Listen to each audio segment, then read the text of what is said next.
Esomero baita Elite High School walulide. Elite High School yakoze amawulire. Bakoze prom party. Nasomera lubiri SS my prom temubitegere twainanga livers party bibaso sentegera atubuliza tayinza tegera kigenda mu maaso naye obolaba ku screen esawa zino ng'oli ku YouTube olaba amamotoka ag'ebbeeyi olaba abaana bambadde amasuuti n'ebiteeteeyi eb'ebbeeyi nga bajja nga bakola entrance eyasasamaza Kampala esawa zino ku screen kwekiri sound teriiko cause of copyright baade balinamu omuziki ne tugujjamu naye the highlight of the moment omwana yaleze helicopter yaleze helicopter n'asasamaza n'aleeta comments nyingi nnyo online opinions mpitirivu ng'abantu bayi divided bagamba kiri excess abala bagamba tekiri worth it kanguzanyire ka clip ng'omwana ono alandinga mu helicopter simanyi bwalinyako ku helicopter gwandaba naye to ngotu kubanya simanyi walinyako helicopter kye kibuuze sawa zino bato girinyangako tusirike musirike mugume helicopter yeyo mama ng'omwana alandinze ne date we ayambadde suuti ayambadde kiteeteeyi bali smart very smart abantu bangi babitaddemu feeling ne bagamba nti omwana aleze helicopter yeraga esomero liri excess abazadde bataddemu sente empitirivu what are your thoughts? Is it too much or people are living their lives to a vehicle? I think it's just perfect. In my opinion, it's just perfect. Omwana omuntu oleta helicopter kusomero. Yes, it is okay. Oba yaga kuleta Yesu, oba yaga kuleta Papa. It is okay. You only leave high school once. Abana ba kindergarten enaku zino bakula graduation parties. Okuva mu kindergarten ogenda mu primary school. And we have accepted that. Kurachi abana tubateeka konyo. Let me tell you, if you've gone through this thing, tutandika okutegekera prom from senior 1. I didn't have prom. I was in a single sex school. So prom fe twaina sosh. Soko mbulire twina livers party twainanga livers party elubiri SS waliwo prom waliwo sosh. What's the difference? Onjawulo eriwa sanga atetandika kufera naye kyemanyi as in single sex school twatugiyita sosh ya prom ya single sex school. I think it's almost the same thing. It's like, but as we used to have sosh and livers party. Single sex schools akubaninga ziteeta ebisiyaga mu ggwanga yakusamba zakubaninga naye nga bw'obeera mu senior 1 n'olaba omwana wa senior 6 abaana b'ekisubi bazze ne bambala from senior 1 otandika okwetegekera ki the time your day will come. No it am senior 2, no it am senior 3, and every time bw'otuuka ewaka n'obiraba ku social media nti prom ye Makosa ebadde bweti, prom ye Rubage ebadde bweti, prom ya Elite ebadde bweti okitegeera. So you start preparing yourself. Abantu bagamba abazadde baataddemu ssente nnyingi. Bw'oba tokolerera abaana b'okolerera emmotoka wazirabye kanziremu nkakuzanyire nkulage emmotoka zokka ezabaddewo tuziyitemu emmotoka ziizo Range Rover, Discovery, helicopter toyinza kunkakasa nti this is not excess. It's not excess at all. This is too much. It is not excess for at a all. student omwana ali mu high school okubanga omuzadde amupangisiza Discovery kati kankuwulire ampangisiza Range Rover, helicopter of all things okumuleta ku ssomero helicopter yo neeba ya mitwalo 10. It's too much. It's a lot. Myaka 2 emabega I was in senior 6 ku social yaffe oba kale kati kwesa ekigambo prom kwanga kati kyeki trending oba livers party kwesa fye tumanyi kale ku livers party kwesa fye tumanyi fa abana baina limousines baina limo personally it was the first time I'm seeing it ku myaka jange 5 ejo. It was the first time I was seeing it but for them their parents were amanyi otula wansi nogamba kati daddy mami next term tugenda kubeera ne sosh oba tugenda kubeera ne prom. I am the president of the prom or I am the organizing committee. Twali tuteesa kwekyo but parents olaba ekizibu kye tulina ffe tubanya wali abazadde baffe aba African Traditional Society where you can't talk but parents are making money. Siganyi kati okolire these kids have organized, they have a certain amount of decency oba entertainment gye baagala they would do kati ologole kulaba helicopter oyinza okuddayo ku drawing board yawe nga wadde baagala buli omagire mu gundi mu nnyonyi nenga tekyasobose ne bagamba okay omukagire mu nnyonyi then abasigadde tugezeeko okufuna emmotoka za black fenna oba osobola okufuna eya white naye ng'eri mu zino kawundo mpenkoni you get so they actually do make compromises. olowooza tetuli ku grooming unnecessary competitions. It's not competition which is unhealthy. ogamba nti oletawo ocompetinga between students nti ani anasinga oleta very soon tugatandika okufuna zi Lamborghini ne Ferrari ani alese Lambo ani alese Ferrari ani alese Range Rover because these are high end cars motoka ziri expensive okulaba nti omwana wa basiniya ki bano senior 4 senior 6 sagala kulimba I think she was senior 4 in most cases yes soka kale assuming wa senior 4 senior 6 whatever it is nolaba nti omwana w'emyaka 16 oba mukimu senior 4 senior 4 ba 16 16 16 nalina emyaka 16 we nali mu senior 4 so wali muto nali mugezi naawe I'm a genius nali mugezi naawe nali 16 nakwelanga mu P7 nasoma mangu and I was passing every class my was position in school yali kana sikweraga omuntu yenna mmanyi bino si byakweraga. If you know me, you know I was a genius. I'm still a genius. Tuveye ebyokusaaga tubivemu. Omwana emyaka 16 okubanga aina access ku bintu nga bino. Obwongo bwe tebunnakula kutegeera nti me doing this could be because of an experience. Bakikola because they are competing with fellow colleagues. Tebakikola nti because of experience. Ayagala kujja kweraga. So gw'omuzadde n'essomero wekipromotinga oleetawo embeera yaki unhealthy competition. No. But abaana bajja fuuka depressed. I don't know if grades zaabwe zikorrelatinga ku bintu Thank you. Ochogedde and I think I'm against everyone ali correlating grades to this. No, so, grades matter. Oli mu ssomero kuyita. So oba ovuga helicopter njagala ufune 18.8. Bakyafuna 18.8 oba? Beba manyi. 18.8 oba 20 or something. Okusoma kwennaku no sikyakutegeera. Naye nga this day comes once in 4 years.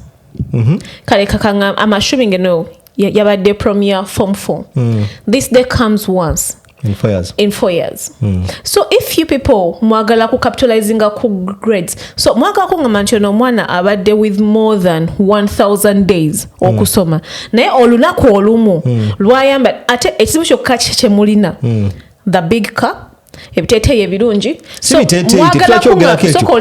mwagala kungamba nti because agiddemu helicopter kigenda kumugana okusoma mwe benyini mwaba mugana okusoma do you know why because you have made it a problem. You're not seeing the point here.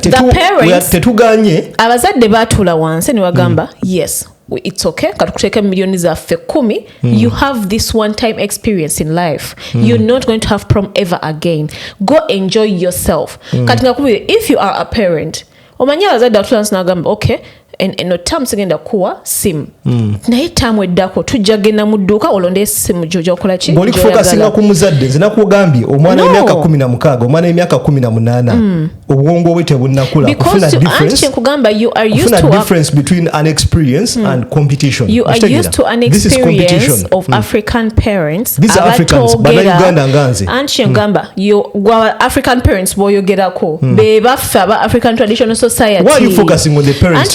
Auntie, first listen. These parents batula wansi they agree ebintu yakuza abana ennaku zino whether you want it or not you have to agree with these little children. So what do we do? Is this going to be a daily thing or it's a PROM thing? Most of these children echisinga atok shocking most of those children in those expensive schools drive. Driving is not a problem. Driving is not in a problem. Holidays in holidays they drive. So to them chine ekyokuleeta Range Rover it's not a new thing. Ekyokuleeta Lexus is a bay it's not out of the blue. It's not a new thing to them. Chintu cha bulijjo. Naye gwe akiraba with your own African traditional society parenting style. Ogamba nokwata simu ya mami nogitwala ku ssomero nokwata Range Rover notwala kusoma. To them, Daddy, I have a party with my friends ku Freedom City. Okay, it's the nearest thing change jukira. Can I borrow your car? Kwachi agakushwale motoka yange kubanga agenda kuya and I do not want to feel bad so nagamba my child's mental health comes first. That's okay. Avuze motoka ya muzadde we. So this is the same thing. This is a one day thing. Baba following a Twitter page zabwe many schools nowadays buying kanzitenga TV show over YouTube's nenga by posting on your social media zawe they post their normal life at school ngate baina nviri balwanira amamazi they are normal children but because of this one time experience kujitenga Christmas Eid mwena mgenda nemgula abaye empya Christmas fenech kubo netuchigala. So why don't we give these children a chance nabo benjoyinge olunaku lwabwe katulito olunaku lwabwe olw'abaana because it is the only time in 4 years or in 6 years where the school is going to allow them to plait hair, where the school will allow them okuleta buli kimu. And you're missing the point. You're going off topic. No. Abana, kids enjoying prom is not a problem. My argument is this. What are schools and parents grooming? Oshegera. Go for prom, nkuwadde osibye enviri, you have an expensive dress, nkuvuze kusomero nkulese, it's okay. But a school and a parent allowing a child to hire a Lamborghini, very soon jetulaga, to hire a Ferrari, kids beginning to hire Range Rovers, kids going overboard, hiring helicopters, is a problem. It's not healthy. It's not. We are bringing a culture of competition in schools. Chovola banti elite high school echikoze, abana bala bachirabye. Bagamba njagala kola elite chekoze. Omwana mala agenda chikola. Echinavaamu nga the thing spreads everywhere. Nga buli mwana ayagala kuleta helicopter, buli mwana ayagala leta Range Rover. If a school and parents come out ne bagamba nedda, ogenda genda ku prom, ogenda kuvuga, oba you go in a school bus, you'll have an expensive dress, ogenda bo ine enviri ennungi, ogenda kusiba enviri, you'll enjoy your day, but there is a limit to what you can do. Schools and parents allowing this is a big problem. It's not something healthy. We are bringing a pandemic of competition in schools. I can guarantee you this. Gunomanga guna kugwako. Wawo semerigeno okwa ekiri excess. Ngaligamba elite ya chikoze nafe katuchikole. And it's going to spread everywhere. Everywhere. Ngabuli mwana yagala kukola ki elite chekoze. Okitegera. That's my problem. Problem ya fesiba antu kukola ki sosh oba kukola prom or do what. But to what extent are you doing that prom? Okuleta obuzibu mu ki mu society among kids. Because bano bana bato. For you and me and the parents who are watching me right now, obongo buchimanyi nti yes, wempangisa Range Rover, wempangisa Lamborghini, wempangisa helicopter, it's an experience. To a 16-year-old, an 18-year-old kid, it's not. It's competition. Yagamba nchikola nsinge X, Y, and Z alesechi Lamborghini, ngenda pangisa helicopter mukube. Wagamba mpangisa helicopter, ngenda leta helicopter bili nsinge ya chikola last year. That's how kids are going to think. The problem is not the prom, the problem is betukola ku prom. That's what the challenge is. And I think you're wrong. Many schools have had prom. Oyogenda ku kintu kya bus, bogenda erubaga, bogenda enamagunga na bingo. Some schools actually they do use a bus. Each school has its own standards. So when kwa example, let me say rubaga, ojja kusanga the sosh president or the prom president bamukiriza okuleta a car. Then gwe atali ku committee ne bagamba no you will use a bus. But still it does not mean that Rubaga does not compete with Joginsa. Ne bagamba no abawala be Rubaga bayamba de biteteyi kangambe from A. Tugezeko okulaba nti our biteteyi are from B. No matter what you do, wagenda kwera a certain type of competition. Na competition ya Bill Gates it's going to be different from competition yaba nabakolachi mochikubo. Do you think it's healthy for kids? Competition is okay and it's okay. I think tetuchifula it's not constructive. Tetuchifula a problem because children have been allowed to bring helicopter at school. Togenda kusanga helicopter in a traditional school. There is no traditional school. Chino nchogera kati, I'll say it 10 years later. There is no traditional school again. Do you know why? Do you know why? But then, elite school is not a traditional school. It's a money-making school. And if for them, that works for them, and the set of parents they have, and the set of children they have, then it is okay. Kati mwe abelubiri, if yours is okay, okukujira mu Range Rover ba mu Raum, it is still okay. The thing is, have your experience at your best. Kankwe onone wanajira mu Raum tomorrow over the next year wajagamba no Raum zafe tumekinge shwang Raum zafe zidi better than Raum zabali. So chintu kwa kumchonda tukenda kuchijawo whether it is in helicopters or it is in buses. Ojakusanga wanu wagamba ne basi yafe tujiteke kebimuli oba tujiteke ko band oba tujiteke ko mbalasi. Oshegera. They'll always try to make it better. Wabera msomero wabeawo competition between senior 3, senior 2, senior 4 forever and ever amen. So omwana wa senior 3 they cannot allow their social or their prom to be less than the current people. Bolaba ebifananyi bya prom ebya last year, people complained like, hey, it's too much. These kids are now like, no, ours has to be better. Ours has to get more media attention. Ours has to be more entertaining. Obakatulete Cindy, obakatulete omuyimbi okuva ebweru. They always try to do something extra, one for their own experience, two to make sure basanyawo experience yaba. It's just a school thing. So now it is a school thing. You're getting my point now. You can compete, but there's a point where you cross competition is healthy. No, competition is very different from Ezafe. Banaba elite and whatever school plans on doing this, they've crossed that line. They have not crossed any line. They have not crossed any line. A school you cannot allow, and a parent you cannot allow your kid, even if a helicopter you can afford, which is cheap, because how much it costed. Well, have done that to insight. Kansukenchukulaga even before I continue. Ngawala wa screen now Captain Ashaba yagambye nti helicopter okujiharinga it might have costed 3 million for 20 to 30 minutes. Okumujjaji amujjeno okumeta ku somero. Ate nkakasa for most parents this is affordable. Naye you have to look beyond money. Okwata omwana w'emyaka 18 this boy is young and the girl is young. Nobateka mu helicopter whether you can afford or not. It's not right for the mind of the child. Si kituufu. Chovola banti, I will not blame if the Ministry of Education comes out negamba nedda temuda mukola bintu nga bino, because they are looking beyond what you can afford. Just because you can afford something it doesn't mean you should do it. No, I think kinashigina kunja ku kintu kyenkugamba nti bwe tutonida elite school. I've not been to the school naye ku bintu byendabye ku social media zaabwe. Bano bebana, I'm now assuming these are children who have traveled. Banabana chenkugamba nti to them it's not a new thing the way you people are making it seem. It's poor parenting. It's and not poor parenting because I can afford to take my child out for a trip every holiday. Nali nyenyonye.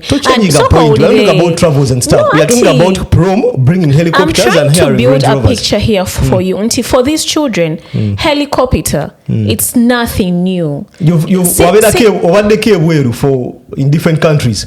How many times have you been in a helicopter? But I've traveled in a plane. So those are different. Helicopter. For them, a helicopter, it's not a new thing. These How? are things. No, I've these given are you things picture. How many times you've been in different countries in Europe where? And I'm sure you could afford a helicopter. How many times have you sat in a helicopter? I've never sat in a helicopter. How many times have you seen a helicopter outside it being an ambulance? People use it for touring. Where? Everywhere. Like where? Even in Kampala. Abantu batwala helicopter wali mu kisawe kya Kabaka. And you can name abaletaz helicopter. So meaning it's a high-end experience. Sigamba nti yes you've traveled olinye nyonyo ogenzeka abroad that you've sat in a helicopter. No. Teshegeza nti ogende USA ogenda linya helicopter. It's an experience that people pay for once in a life. Yes, thank you. So, and that is the key word. This child and this child's parents, they wanted this child to have an experience. They wanted him to compete at a different level. That's what they did. And it is still okay. I think we should. Our role should be to empower our children. I think kanokamye mtuwade tukalaba nnyo. Mwala wange ngenda kumugulira ebirungi so that no man can come and convince them otherwise. I've been seeing that meme a lot. And you think it works? So as a parent, your role should be to empower your child. Your role should be to make sure your child is happy. So if ono mwana yavayo, kubanga tete twefula nnyo nti abategerera abazadde b'omwana n'okubasinga oba amasomero. No, they sat down. These schools are all about marketing. Right now they are having publicity. Exactly, they're having publicity and they will attract a certain class of students. But is it right? Just because you can afford something, it doesn't mean you should do it. And just because you can't afford something, it doesn't mean that only affording is wrong. No, there are limits. What are limits in everything? It's not about the limits. Actually, Oyo Omchala, Captain Farida, some of you spend this money in the bar. So I want to bring about something off. People usually complain about Sheila Gashomba. But if she can afford it, I mean, it's okay. You're missing a point. I'm not missing. Let me first expose Sheila. Omanyi, most Ugandans just look at things plainly without thinking. Sheila is in a business whereby she promotes things. Sheila is an influencer. Sheila atunde ebintu. For Sheila to show you that you can trust me nga nkoze party nojja. On that party nenkuguza omwenge gw'emitwalo 25. Nyina okulaga nti ngenda mu bbaala ne spending emitwalo 3. In actual sense, Sheila is marketing herself. Tewolaba nti akwata receipt n'azikuba ebifaananyi. She's a smart girl. Avaayo n'agamba nagenze mu bbaala ennyo omwenge gwa $6,000,000. Naguze engato ya $3,000,000.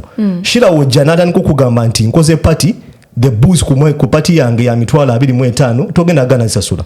Because you know that's how she is. Wetudda okugana amasomero kye bali mukola.